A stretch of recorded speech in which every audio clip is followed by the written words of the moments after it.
আরে আজকে তো হনুমান জয়ন্তী। হ্যাঁ, হ্যাঁ, হ্যাঁ, ওই যে সে হনুমান, মানে চারিদিকে একেবারে হনুমানের ছড়াছড়ি ছিল।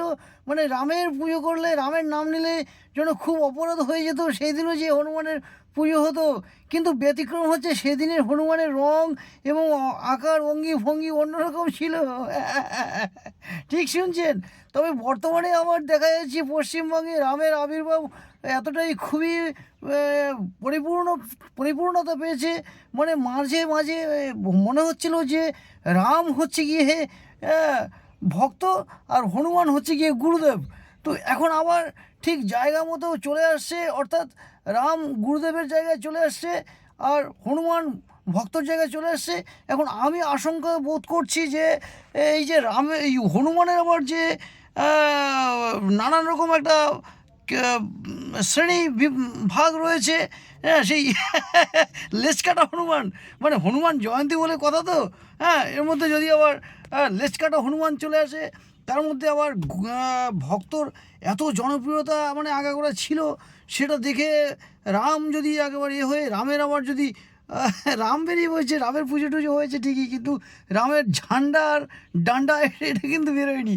এখন রামের ডান্ডা আর ঝান্ডা, আর ওদিকে লেজকাটা হনুমান যদি বেরিয়ে পড়ে, তারপরে হনুমানের সাথে যদি আবার ডান্ডা ঝান্ডা সব মিলিয়ে মিশিয়ে রাম ভক্ত, হনুমান ভক্ত, এবং লেজকাটা হনুমান এবং ডান্ডা ঝান্ডা উভয় পক্ষের সমস্ত মিলিয়ে মিশিয়ে যে একটা বড় রকম একটা হয়ে থাকে, সেটা কিন্তু একটা অত্যন্ত চিন্তার বিষয়।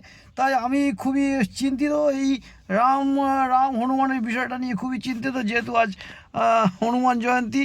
যাই হোক, পশ্চিমবঙ্গ অন্যরকম একটা বেশ বসন্ত রঙে আবির্ভূত হচ্ছে, বাসন্তীর রঙকেও ছাপিয়ে গেছে।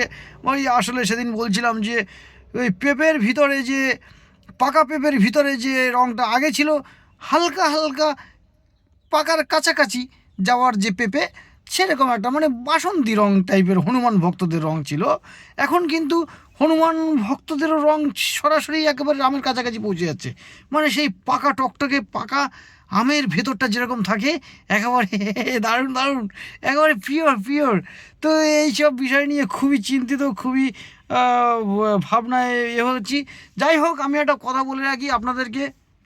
আমার মনে হচ্ছে আমার যে দীর্ঘদিনের লড়াই সংগ্রাম, সেটা কোনো দিনই সমাপ্ত হবে না।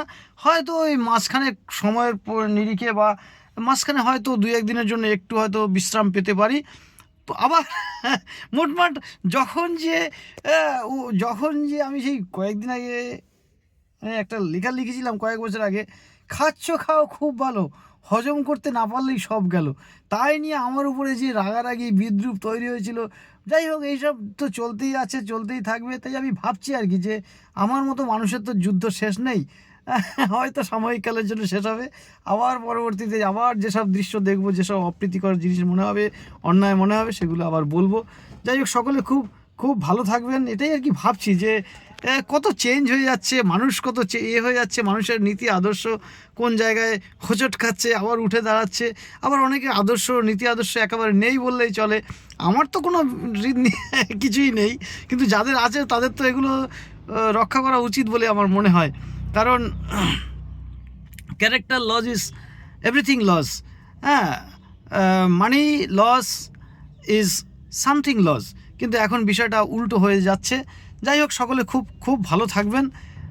আজ হনুমান জয়ন্তীতে খুব মনে হচ্ছিল। আরেকটা বিষয় হচ্ছে, যেটা স্কিপ করে যাচ্ছিলাম, হনুমান জয়ন্তীটা কিন্তু পুরোপুরি একটা এবছরে হনুমান জয়ন্তীটা অতটা ঠিক হতে পারলো না, যেহেতু স্বরাষ্ট্রমন্ত্রী এসে গেলেন এবং আরও একজন বিখ্যাত নেতা, তিনি নমিনেশন পত্র জমা দিয়েছেন। এখন মানে নমিনেশন পত্র জমা দেওয়ার বিষয়টা এমনভাবেই সামনে সকলের চলে এসেছে, যিনি অলরেডি তিনি জিতে গেছেন, এরকম একটা পরিস্থিতি।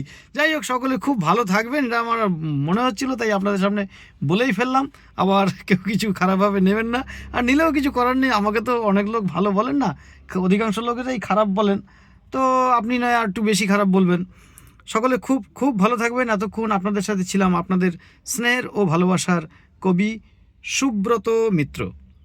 খুব খুব ভালো থাকবেন। আবার আমার উপর রেগে আবার তাড়া করতে আসবেন না যেন, আমি খুব সাধারণ মানুষ। খুব ভালো থাকবেন, ধন্যবাদ।